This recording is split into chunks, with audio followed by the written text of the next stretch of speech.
Hello दोस्तों, कैसे हैं आप सब। दोस्तों, आज के इस तनाव भरी भाग दौड़ भरी जिंदगी में हम इंसानों को शारीरिक रूप के साथ साथ मानसिक रूप से भी काफी हद तक कमजोर होना पड़ा है।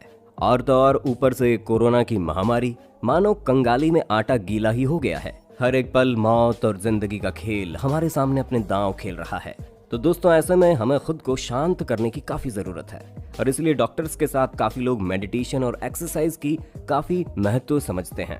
पर दोस्तों, आपको क्या लगता है, जिस एक्सरसाइज से हम खुद को फिट और मोटिवेट रखने के लिए करते हैं, वही कभी कभी हमारी जान की दुश्मन भी बन जाती है। वही एक्सरसाइज किसी को जिंदगी भर के लिए अपाहिज बना सकती है। जी हाँ दोस्तों, आज के इस वीडियो को देखने के बाद आप समझ जाएंगे कि कभी कभी हद से ज्यादा एक्सरसाइज खतरनाक साबित हो सकती है। तो दोस्तों, ये वीडियो अंत तक जरूर देखिए, क्योंकि इस वीडियो में बेंच प्रेस नामक एक एक्सरसाइज के बारे में बताएंगे और कुछ केस स्टडी के साथ साथ इसके हानि और लाभ के बारे में भी आपको समझाएंगे।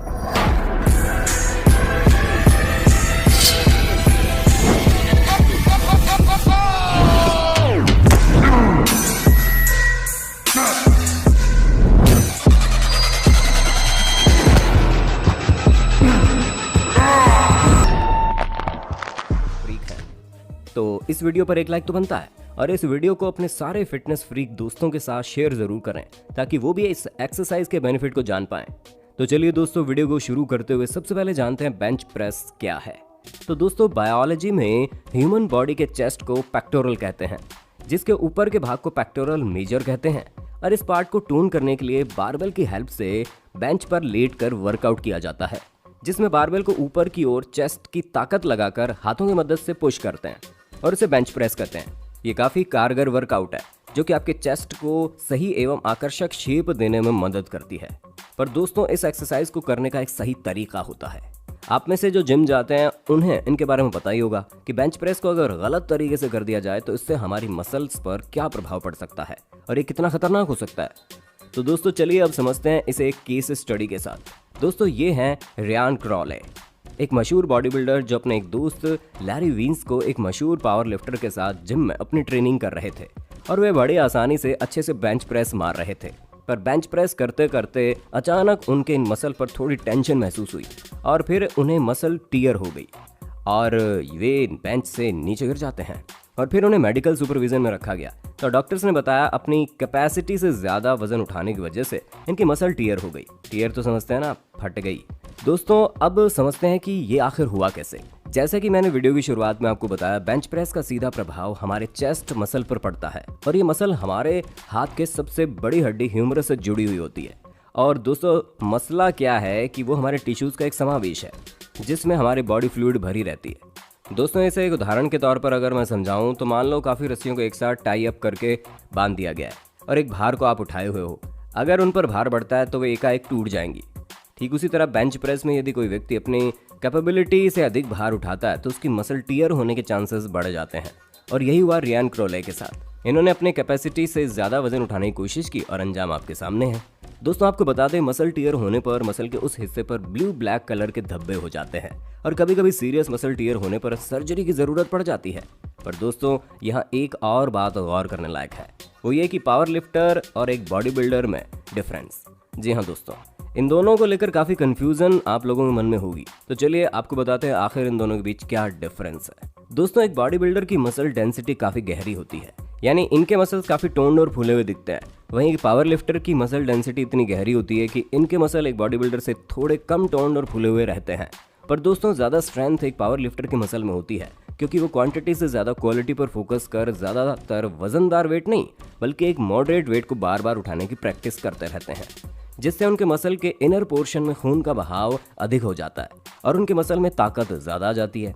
और वहीं बॉडी बिल्डर मसल जल्दी बिल्ड करने के लिए भारी भरकम वेट उठाते रहते हैं और इसी जोश में खुद की बॉडी को जाने अनजाने में नुकसान पहुंचा बैठते हैं।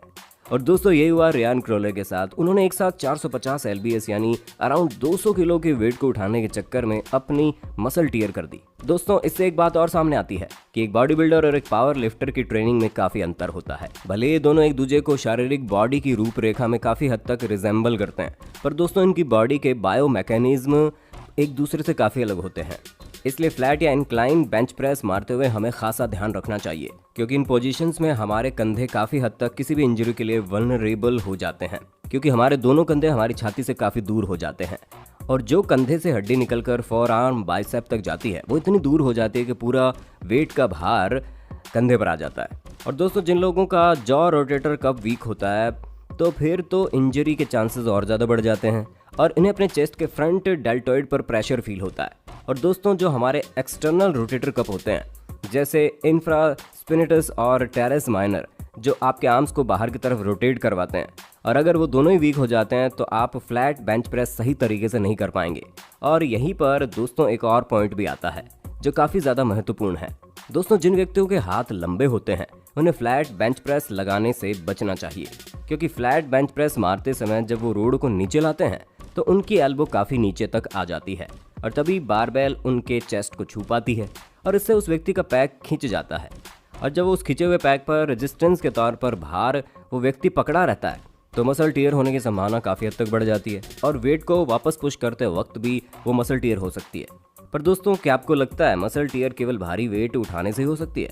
क्या मसल टियर गलत तरीके से फ्लैट या इंक्लाइंड बेंच प्रेस मारने से ही हो सकती है? आप इस बारे में क्या सोचते हैं हमें नीचे कमेंट सेक्शन में बताना। पर तब तक के लिए हम आपको इस सवाल का जवाब देते हैं, जी नहीं। दोस्तों, मसल टियर एक लाइट वेट उठाते वक्त भी हो सकती है, पर दोस्तों ये तब होता है जब आपके हाथ कब किसी मसल से पहले ही खिंचाव या टेंशन में हो, जिससे आपके मसल टियर तो नहीं होंगे पर आपको मसल पूल हो सकती है। इसलिए दोस्तों, आजकल हर छोटे से छोटा और बड़े से बड़ा बॉडी बिल्डर और पावर लिफ्टर फिजियोथेरेपिस्ट और कायरो प्रैक्टिस के पास बार बार जाते आते हुए दिखे जाते हैं। और इसलिए वेस्टर्न कल्चर में अब लोग आज कितना खास अभ्यास बनते जा रहा है और तो और पूरा मेडिकल साइंस भी मसल की मोबिलिटी और स्ट्रेंथ ट्रेनिंग पर नए नए शोध कर रहा है, जिससे नए नए उपचार आए दिन सामने आ रहे हैं। दोस्तों, गलत तरीके से बेंच प्रेस मारने से कई बॉडी बिल्डर के करियर भी खत्म हो गए हैं और कई तो इससे तौबा भी कर लेते हैं, क्योंकि ये एक एक्सरसाइज जिसने काफ़ी बॉडी बिल्डर की ज़िंदगी और सपनों को हमेशा हमेशा के लिए तहस नहस कर दिया है। और इसी के एक जीते जागते उदाहरण बन पड़े हैं रियान क्रॉले, जो केवल 23 साल के यंग बॉडी बिल्डर हैं और उन्हें एक बहुत ही भयंकर मसल टियर हो गई थी। पर अब ऐसी खबर है इनकी सर्जरी सक्सेसफुल हो गई है और अब ये जल्द ही अपने पुराने वर्कआउट रूटीन में शामिल हो सकते हैं। पर दोस्तों, सभी की किस्मत रियान क्रॉले जैसी नहीं होती।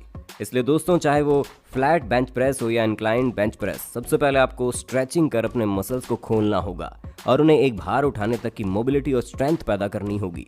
जितने आपके मसल की क्षमता है उस हिसाब से खुद को पुश करना होगा, ना ही कम ना ही ज़्यादा। आपको सबसे पहले अपने बॉडी के एनाटॉमी को समझना होगा, क्योंकि बहुत से लोग ऐसे भी होते हैं जो बड़े बड़े पावर लिफ्टर और बॉडी बिल्डर से इंस्पायर होकर बड़े बड़े वजन उठाने के लिए मोटिवेट हो ही जाते हैं और फिर बाद में अपनी बॉडी को नुकसान पहुंचा बैठते हैं। यहाँ दोस्तों, हमें समझना होगा कि भारी भरकम शरीर के पावर लिफ्टर और बॉडी बिल्डर ने एक रात और एक बार में ऐसी बॉडी नहीं पाई, बल्कि एक डेली रूटीन और मॉडरेट वर्क फ्लो से ये सब हासिल किया है। तो दोस्तों, इसलिए हम आपको आपकी कैपेबिलिटी और अपनी बॉडी मैकेनिक्स के अनुसार ही एक्सरसाइज करने की हिदायत देते हैं, क्योंकि कुछ डेडलिफ्ट अच्छे से नहीं लगा पाते और अगर ख़ास तौर पर बात करें तो स्क्वाट्स लगाना भी कई लोगों के लिए काफ़ी मुश्किल होता है और कई लोग उन्हें आसानी से कर लेते हैं। तो दोस्तों, ऐसा इसलिए होता है क्योंकि किसी इंसान की फीमर बोन होती है तो इंसानी पैरों की सबसे लंबी हड्डी होती है, वे हर एक इंसान के हिप सॉकेट में अलग अलग तरह से फिक्स्ड होती है। तो कोई व्यक्ति क्लोज लेग स्क्वाट आसानी से मार लेता है तो कोई व्यक्ति वाइट लेग स्क्वाट बड़ी आसानी से मार लेता है।